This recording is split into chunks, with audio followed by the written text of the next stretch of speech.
You're listening to the Kitchen Confession Podcast with Chef Mary Mamalidi.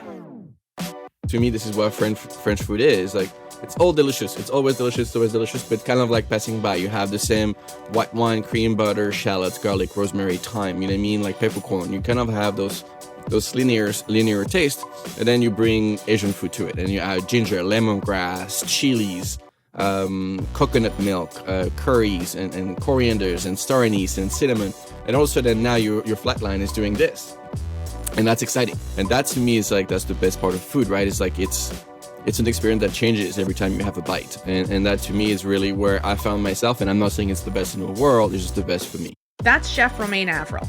He's a Michelin-trained chef, entrepreneur, and Canadian media personality. Hi, Romain, and welcome to the show. I'm so excited to have you here today. Well, thank you so much for having me. It's a pleasure. So before we get into it, I want to break the ice with 2 questions and a game that will help us to get to know you a little bit. What's your biggest pet peeve? God, I have so many. I have so many, but I think... Wow, which one should I pick? I'm gonna go in the kitchen. Like, I hate when people don't fold their towels. Like, I like somebody very neat. I like things to be away, and that goes in my own kitchen as well. Actually, the worst one is when people carry in kitchens, when they carry the towel over the shoulder. That absolutely drives me completely bonkers. So I'm gonna go with that one. Okay, you need to elaborate on that, please. Well, like, it's just, to me, like, you have a towel so close to your face, so close to your hair, and then you're going to use that to cook with. Correct. You know what I mean? So, like, in kitchens, like, that's one thing every time I see it, like, on somebody, or, like, you know, when they're flipping that towel back on the shoulder, that's one thing that anybody that has worked with me or for me know that is not allowed in the kitchen, right? It drives me crazy. It's like those little things, right? But, like, I'm super crazy in that sense. Like, I'm very meticulous and then very, like, you know, that's the Michelin in me. What about hanging the towel off your apron string? That's fine. So, like, what I have in my kitchen, anybody can do whatever they want. At the end of the day, like, I'm not a tyrant as long as it's not on their shoulder. But I usually have them fold and tucked in the back, right? So, like, you always have the towel ready, so if something's hot, you can pick it up. On the side of the towel is fine. It's not like the best, it's not the prettiest, but I'll accept that. I'll allow it. Yeah, no, I'm the exact same way. So I'm just messing with you here. Neat freak. Yeah. What is the best compliment that you can give yourself? Resilience. I think that's kind of like one of the quality that, especially given what happened when I was 15. It was my second time in a professional kitchen. So I started cooking at 13. So that would be like my second stage. It was like a summer stage or whatever with school. And then the sous chef kept bullying me, right? Telling me like I had no talent. I will never go anywhere in this industry. I should quit, and so on and so forth. Made me cry and all, right? And every time I achieved something, I always think of him. It's just like how I didn't, you know, cave in and gave up and kept working. And I feel like this is something that's been following me through all my life. It doesn't matter how bad you're kicking me. Like, I'm always coming back up, right? And then furthermore trying to go ahead. So that's kind of like one thing that I appreciate that about me. It's just, otherwise I wouldn't be where I am, for sure. Oh, absolutely. And just the thought of being 13, 14, and having someone whom you look up to saying that to you. I can't even imagine what that would feel like. It's so hard because, I mean, you're so fragile. You know what I mean? Like, you're not even a man yet. Like, you're 14, 15. You know what I mean? We're still very much in development. Like, our body are not fully grown. Like, our brain very far from being it. I feel like I'm still like a child in my head. And it's so hard because, we are terrible at 14. Like, we've been cooking for a year. What do you expect to us to be like absolute, like, you know, prodigies? Like, don't get me wrong, like, that will come with time and practice and all. But that's just the wrong way of teaching. And that's the old school way. And that's the one I'm completely against. So, never again. All right, let's play a round of this or that. I'm going to give you 2 options and you choose the one that best suits you. Morning person or night owl? Definitely night owl, 100%. Mild or spicy? Spicy. Okay, French fries, ketchup or mayo? Ketchup. It's hard, I love the sigh there. Because, it's just like, I don't know. I like both. But yeah, it depends. But yeah, let's say ketchup. For the Okay, this one's going to be tough. Croissant or baguette? I'm going to go surprisingly, with baguette because it's just more versatile. So you can just have it with like more things. So it's more of a rational question versus than like, I love croissant. See, and there's the chef coming out. You were born in France, moved to the UK, and then moved here to Toronto, Canada. So help me fill in the blanks. So what was the appeal of these cities? And why did you choose UK and Canada? Yeah, I mean, I think it's like circumstances more than anything. So grew up in France, born in Paris. We moved, my parents and my brother and I, we moved back to the west coast of France when I was 7. So I don't know, both my parents are from the West. So I guess they wanted they wanted them to be closer to their family. And I think they wanted for us to have a different life, like Paris, big city, with everything that comes with it versus the beautiful beach town, very relaxed, very chill. So very grateful for that for sure. And then grew up as a kid, always loved food. Definitely a chubby kid, always eating, but always a love for all food. Not the kind of kid that eats fries and burgers. I think I had my first burger at like 12, 13, so it was pretty late. But the kid that eats the broccoli and then the cauliflower out of the kids, beside him play. I was like, I don't eat those. I don't eat Brussels sprouts. So I always had an appetite for different things. And then at 13 years old, every summer I used to go in summer camp with my dad work. And that summer was horseback riding and tennis, I think. And but I would go and help the lady in the canteen prepping our meals. So I would be like, I don't know, like whatever, horseback riding is cool, but I'm going to be cooking with you. And I was horrible at it. I still remember slicing tomatoes and I think I made brownies for all my my mates, and then they were so happy. And it was just like, wow, the power that I have, especially because I had a tough upbringing, because I was like the chubby kid. I didn't have much style. I was not the prettiest. So it's tough, when you're a kid, you get bullied, right? So, but the power that I had when I put those brownies down and people looked at me like I was just like the best thing they've ever seen, like made me realize the power we had with cooking and through food. And I think to me, that was kind of like something that ticked like a light bulb that just went on in my head. And I did so after high school, so we are 13 at the time, we have 1 week where we get to choose any job, and then we're going to go into that company for a week to see if we like it, as something that's the right path for us to get on. So I did it in the kitchen, and it was hard. It was really hard because 13 years old, you know absolutely nothing about life, and you're there with, a busy kitchen, like adult and everything. So I did that for a week, and at the end of at 14, at the end of the year, usually people go to either literature or math or science. And I was just like, no, I want to go into a professional cooking school. And then my teachers were like, absolutely not. Cooking is for idiots. You're good at school. You should definitely like choose a different path. And I'm like, well, why? Like, what does that mean? Like, you can be intelligent and be a chef. What is that like horrible thoughts that people have? But right. That was it was 1998, roughly, before, just 1999. So it's a while ago, but not that long ago. No, not that long ago. Not that long ago. And so my mom fought for me. My mom was just like, no, absolutely not. This is what he wants. My mom's a teacher too, so it helped. And she was like, if that's what he wants, that's what he wants. So did my degree, and we started learning Cantonese. And then the goal is for us to go to Canton for 4 months, learn literally Chinese cooking in China. So perfect, great, awesome. And then about 3 weeks, a month before we're going, my visa get denied. So all of my schoolmates, they all get their visa sorted out, perfect, no problem. But me, it doesn't work out for me. So again, resilience. So I was like, okay, well, I got to find a placement which is outside of France, and it has to have some sort of Asian connotation to it. So I applied to a 3 Michelin-star Japanese restaurant in London. They told me like, we are sorry, like we cannot accept you because we're only hiring Japanese chefs. Completely understandable. They're like, however, we have this 2 Michelin-star literally across the street, same company, and it's French, Asian, and molecular. So I'm like, at this point, I don't have the choice anyway, so sign me up. So I went to London, started working at that 2-star. It was supposed to be 3 months and go back to France, which I did to pass my exam. And then I flew right back, I drove right back to the UK, and I spent 4.5 years.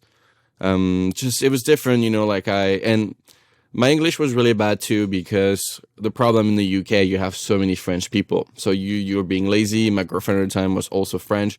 So my English was not really improving. And it's really hard to live in the UK. The money isn't good, as a cook, as a chef. So I was just like, okay, I need like a different experience. And that's where Canada comes in. So we are now year 2010.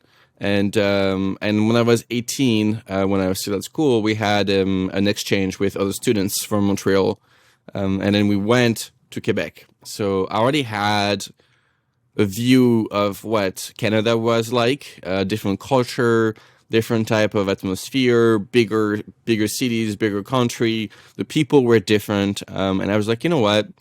France and Canada have such strong relationship. I'm going to go for a year and a half, sign up for a visa. Being a chef literally took 2 seconds because there was such a need for that. There we go. So I embark with my 2 luggage, come into Toronto because I wanted to speak English. That was also something I really wanted to focus on. And, a year and a half turns into 12.5 years now, and me getting the citizenship, and being French and Canadian, and being very happy about it. And we're happy that you're here. I appreciate that. And today, what would you say your specialty is? In terms of food, I think the 2-star worked out really. I found myself. So like that love for French food and Asian food, I think those 2 cuisines just match to perfection. You have the French classic technique where we've learned the terroir, learning about the ingredients, and then but French cuisine is to me very one-noted. You kind of like live. I was used about the flat line, you know what I mean? This is what French food is. Like, it's all delicious. It's always delicious, but kind of like passing by. You have the same white wine, cream, butter, shallots, garlic, rosemary, thyme, you know what I mean? Like peppercorn. You kind of have those linear taste, and then you bring Asian food to it, and you add ginger, lemongrass, chilies, coconut milk, curries, and corianders, and star anise, and cinnamon, and all of a sudden now your flatline is doing this. And that's exciting, right? Because your math is like always, and your brain is always thinking, it was like, oh my God, this is happening now. A second bite, boom, I got that, you know what I mean? And that to me is like, that's the best part of food, right? It's like, it's an experience that changes every time you have a bite. And that to me is really where I found myself. And I'm not saying it's the best in the world, it's just the best for me. Mm-hmm. Now, how would you describe to someone who doesn't understand what gastronomy cooking is? Well, I think it's just having a deeper search into the ingredients, but also balance. I think that's the word I use the most, is to find a balance between flavors. You know, when you cook at home, it's like, is it tasty or is it not? It's kind of like where you're at. Is there enough salt? But we never are like, oh, is there enough acid? Should we add some sweetness? Is it better? I mean, like, are we looking for the umami? This is not verbiage they're using in the kitchen. So I think this is the first thing. It's like the search, the constant search of the ultimate taste. I would say that's the first thing. And then you have the precision, you know, like when you cook at home or in a regular restaurant. Well, if every cube is not 1 by 1, it's not the end of the world. So you have that constant search for perfection. I think that's the second thing that kind of like differentiate like gastronomy than food at home or in other restaurant, is that always looking for that perfect plate. So perfect taste, perfect plate, perfect balance, and also looks. I think a plate just looks beautiful. And it's always one thing I've always said, is like, it costs nothing to make something look beautiful. It just takes a bit of brain thoughts. But that's, again, the research of pretty much when the plate comes in, you look at it and you're like, wow, I'm salivating. I want to eat that. And it doesn't mean you can have a plate of fries and feel the same way. But I think it's a different experience. Like, it's more about feelings, and then like embark you in an adventure. And then you eat with your eyes first. Then you smell it. smells amazing, and you taste it and you're like, oh my God, what is going on? The textures are so incredible. I am now in a different world, and that's happening with food. And when you're able to bring that into people's mind, I think like this is a great achievement. And I think this is what haute gastronomy is looking for, is to really bring, because we're not just cooking. It's like, oh, here's a plate of food. You're hungry, eat. It's more like, no. Like, let's embark you on a journey, and it's going to be a great trip. And we're going to do that with just few ingredients. I'm Mary Mamalidi, and you're listening to the Kitchen Confession Podcast. Today, I'm talking with Chef Romain Avril.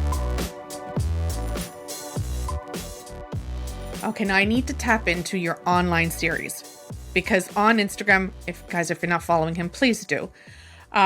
You will find so much information, but there is a series there are two that I've been watching recently of yours.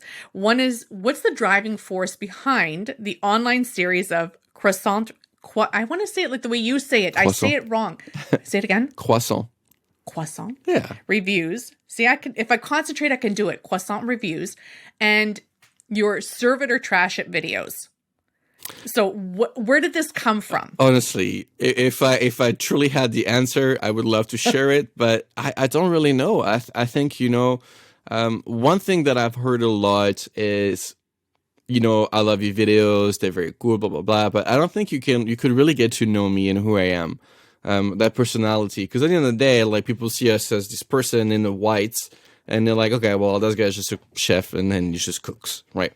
So, and I'm like, this is so not who I am. I'm a very funny person. I'm like very goofy, and that doesn't really transcribe into the screen when I just like look at me like doing some crazy stuff with food, learn how to make it. Cool. Bye-bye. And I went to France for Christmas to see my family. And I was just like, okay, they don't have a super great kitchen. The angles are horrible. Like, I'm not going to be able to film any cooking videos. So I cannot just spend 3 weeks without creating any content. Otherwise, I'm going to be behind. And I was just like, okay, what could I do? I was like, you know what? I'm here for 3 weeks. I'm just going to have a croissant every day and just review it. And literally, I had no thought behind it. I was like, this is not going to go anywhere. When I come home to Toronto, this is done. But I did not realize how crazy this thing will get. People getting absolutely obsessed with it. And I think the fact that I'm so harsh, not harsh, but like very critical. No, you are. Okay, so I'm harsh. Fine. You're brutally honest. I think, okay, you know what? I think this is what it is. This is one thing I can do, and it's the same. I remember my friend and I, we went to a restaurant opening, and we sat at the kitchen bar. And then I was trying the food, and she was like, stop making faces. I was like, what do you mean? She was like, your face, like, I can tell you don't like it. They're watching you. So I don't realize how, until I edit, how much how much my faces move when I try food. Or so I guess, yeah, that honesty, I think, is what transcribing what people like. It's just like, this guy just doesn't put any fluff, right? It says it how it is. When we talk about these videos that you're doing online, right? Explain to everyone what it is that you do with it. Yeah, so I go into a bakery, ask them for a regular croissant, so no filling, none of that, and I kind of like go back home and look at it like it was a diamond. You dissect it. You know what I mean? And find like it, or watch and then try to find like any default or quality. So let's cuisinate it and like really go into the shape, the look of it, how does it look? Is it going to be like a good one, a bad one, just from first thought? Look at the honeycomb in the center. Is it good? Is it bad? But also I think whatever I do, and the same thing with a serve it or trash it, when it's a serve, usually I try to explain what's going on. When it's a trash it, I just make fun of it. And people think it's serious, but it really isn't. But when I'm serving it, also, people think I actually don't know. I was like, you realize I already watched the video, right? But anyway, so obviously when I'm serving it, usually there's no talking over the video. So what I'm trying to do, and that's kind of how it started, was me narrating a video because, great, you see somebody cooking, but you don't know what's going on. So that's kind of like how Serve It or Trash It started. It's just like, hey, this is what the chef is doing. This is the recipe he's trying to achieve. This is what's going on, blah, blah, blah. And the first idea was to just serve it all the time. And poor got mad. I was like, okay, well, when are you going to trash it? And then I was like, okay, let's show a different personality and then try to be funny. But back to the croissant, yeah, it's just trying it and giving like a review, because I don't know, like at the end of the day, this is who I am. I'm not trying to be a mean person. Like, I'm not here to destroy. Like, what do I know? I'm not a professional baker, you know what I mean? So like, I'm not pretending to be the best at it. But I know I've had many croissants, and I definitely know what a good one and a bad one is. And that's really what it is. And it took off, and well, here we are now. People just want merchandise. You know what I mean? This is crazy. How many have you tested? So currently I have tried 92. That's hilarious. 92 different types of croissants. And I have to ask, were there ever any, or have there ever been any business owners that have reached out about your reviews? Yeah, quite a few have, and surprisingly very positively. No one has messaged me to literally insult me. And you know what? My answer would be like, listen, do better. And then I will tell you a croissant is amazing. I mean, I'm sorry. It's on you, not me. No, honestly, it's usually from the bad. Some people have reached out, but they've always been, you know what? You're right. Like, we know, like we could do better, or, you know what? Like, I completely understand. And again, I've told people, I was like, listen, if you know what the flaws are and you're working on it, I'm happy to do a follow up and be like, wow, like what a difference. You know what I mean? Like at the end of the day, like I'm here to support my peers. But one of the better one that I reviewed even actually offered me work. So I'm actually consulting for them on like a savory standpoint. But so it has created like there's been follow up for sure, but never like in like just brutal like we hate you, we're gonna stab you, type thing. And that's when you hit blocked. Yes, exactly. I was like, whoops, not going near there again. So what would you say the characteristics of a well-made croissant are? Well, I mean, to me, obviously, the taste remains that first bite, you know, what I mentioned, like emotions, right? So to me, it has to bring me back to my childhood, but it has to be flaky, fluffy, super airy, and just like screams butter, right? Like you should be like literally running in your mouth, being your fingers and just flaking everywhere. If you have croissant crumbs everywhere, this is a good croissant.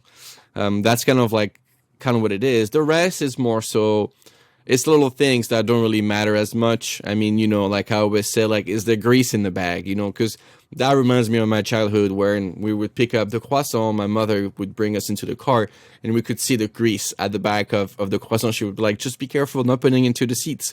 So this is more like a personal memory. Like, I'm not gonna like literally say like this croissant is horrible, because it's just little things like the shape. At the end of the day, if the shape's horrible but it tastes amazing, it doesn't really matter.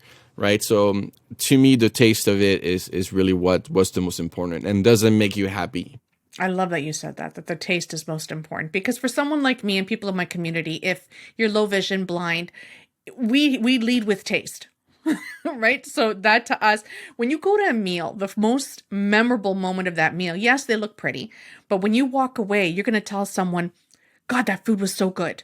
Absolutely. And then secondary is what it looked like. 100%. 100%. I mean, like, and there's nothing worse than the opposite when something looks beautiful and it tastes awful.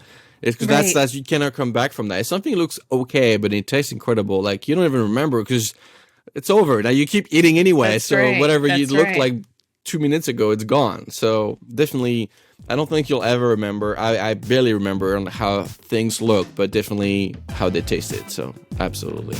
Okay, before we wrap up and hear your kitchen confession, let's squeeze in one more game. So for this one, just fill in the blanks.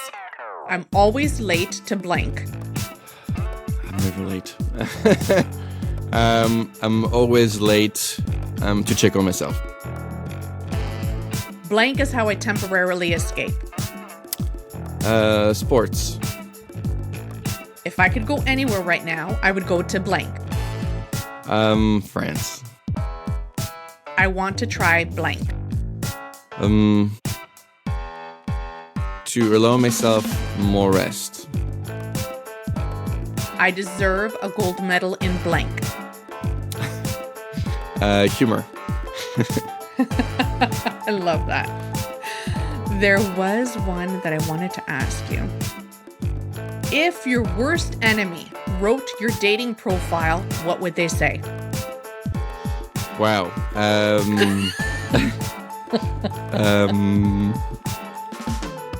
French guy, be careful. to end this off, I ask every single guest, what is your kitchen confession? Do you have one that you can share with us? Yeah, I mean, you know what? Like it's one thing. It's like my recipes. I don't hold anything back. You learn from your mistake. And if I have to like one huge mistake that I feel that was very, very silly. I was an executive sous chef, so I should have known better.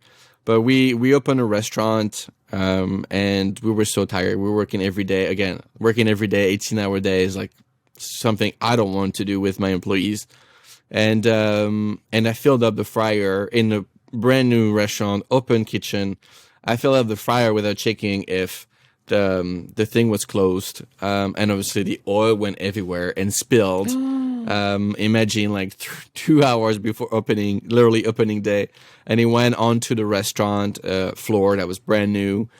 And I couldn't believe it. Obviously we cleaned it right away and then you take care of it. But you're like, this is literally such a rookie mistake that I've ever done before. That was actually the first time making that mistake, and I've never done it again. I've learned, but and that's just. But there's always that first. You know what I mean? But that's a 20. How old was I? Like a 28-year-old that has already like 14 years of cooking behind his belt, worked at high establishment, and yet you can make like very, very silly mistake, and it's good. You know, it's good to make mistakes. I think it keeps you in check, and then reminding you that you literally know nothing. And I always say, like, we'll die stupid, so may as well try to accumulate as much information and as much knowledge as we can before we do so, and as late as possible. Thank you so much. This has been so much fun. Honestly, it's such a pleasure to exchange with somebody that understands us and lives it. So thank you for the opportunity. I'm grateful. Thank you so much. It's that time. We've reached the end of another show. Did we get your stomach growling? Head over to kitchenconfession.com for more recipes and foodie finds. Plus, you can check out ami.ca/kitchen confession for all the latest on the podcast. Be sure to leave a rating and review so we can keep bringing you more episodes you'll love. Our producer and editor is Matt Agnew, and I'm your host, Mary Mammolini. Thanks for listening.